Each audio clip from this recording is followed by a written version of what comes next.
Welcome to Kenton Teaches. Enjoy the video. You start by collecting materials and establishing the base. This matters because a stable core prevents collapse.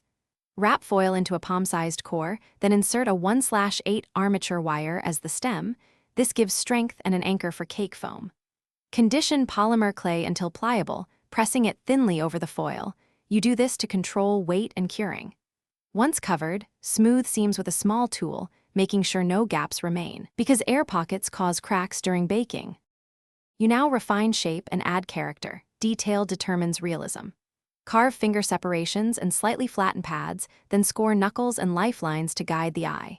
Use a needle for tiny pores and a soft brush to blend transitions. This keeps highlights natural.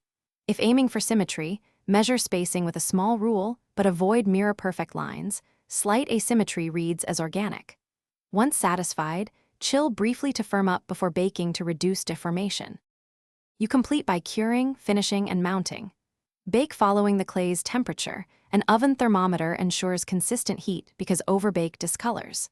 After cooling, prime lightly and apply thin acrylic washes to build skin tone. Start transparent and layer. Dry brush highlights on ridges, then seal with satin varnish to resist cake humidity. Mount the topper into a cake-safe sleeve.